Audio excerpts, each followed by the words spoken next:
বাংলাদেশ পাকিস্তান সিরিজের একাদশ সাজানো নিয়ে এবার কঠিন বিপাকে ফিল সিমন্স। ইতিমধ্যে স্কোয়াড থেকে ছিটকে গেছেন দলের একাধিক তারকা, তাই এবার তরুণদের নিয়েই করতে হচ্ছে নতুন পরিকল্পনা। ফলে এবার একাদশেও আসতে যাচ্ছে বেশ বড়সড় চমক। এদিকে আর মাত্র 24 ঘন্টারও কম সময়ের ব্যবধানেই এবার পর্দা উঠছে সিরিজের। তাই পাকিস্তানকে হারাতে এবার কারা থাকছেন টাইগারদের সেরা একাদশে, এ নিয়ে বিস্তারিত থাকছে রিপোর্ট।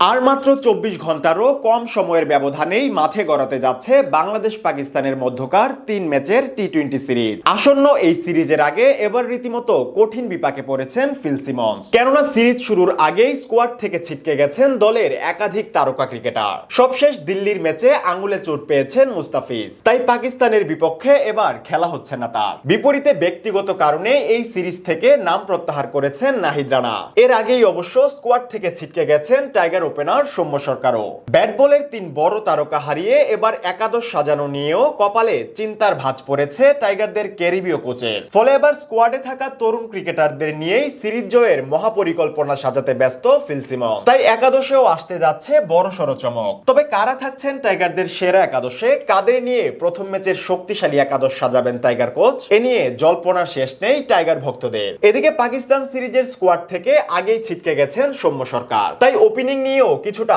সমস্যায় পড়তে হতে পারে টাইগার কোচের। ফলে এবার তরুণ ওপেনার তানজিদ হাসান তামিমের উপরই আরো একবার আস্থা দেখাতে হবে সিমন্সের। কেননা সবশেষ আমিরাত সিরিজেও দলের হয়ে লড়াই চালিয়েছেন তিনি। তার সাথে ওপেনিং জুটিতে দলের ভরসায় জায়গায় থাকতে পারেন আরেক তরুণ ওপেনার পারভেজ হোসেন ইমন। আমিরাত সিরিজের শুরুতেই তার ব্যাট থেকে এসেছে দ্রুততম এক সেঞ্চুরি। যদিও শেষটা রাঙাতে পারেননি, তবে আরো একবার তার উপরই নির্ভর করতে হচ্ছে সিমন্সকে। এছাড়া ওয়ান ডাউনে দেখা যেতে পারে টাইগার অধিনায়ক লিটন কুমার দাসকেই। সবশেষ সিরিজে কিছুটা জ্বলে ওঠার চেষ্টা দেখালেও এবার পাকিস্তানের বিপক্ষে নিজের সামর্থ্যের পুরোটাই মেলে ধরতে হবে তাকে। এরপর মিডল অর্ডারের শুরুতে দেখা যেতে পারে নাজমুল হোসেন শান্তকে। নিজের নামের প্রতি সুবিচার করার কোনো বিকল্প নেই টাইগারদের বাকি 2 ফরম্যাটের কাপ্তানের। এদিকে এবারের স্কোয়াডে যুক্ত হয়েছেন টাইগার অলরাউন্ডার মেহেদী হাসান মিরাজ। তাই মিডল অর্ডারে দলের ট্রাম্প কার্ড হতে পারেন দুর্দান্ত ছন্দে থাকা এই ক্রিকেটার। ফলে 5 নম্বর পজিশনে কোচের আস্থা হবেন তিনি।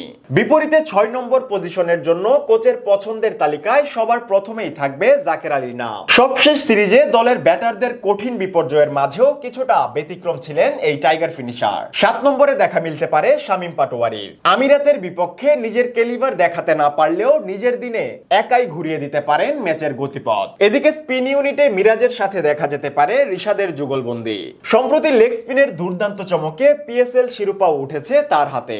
বিপরীতে পেস এটাকে আসতে চলেছে বড় পরিবর্তন। এবার তানজিম সাকিব আর হাসান মাহমুদের সাথে একাদশে দেখা যাবে খালেদ আহমেদের মতো পেসারকে।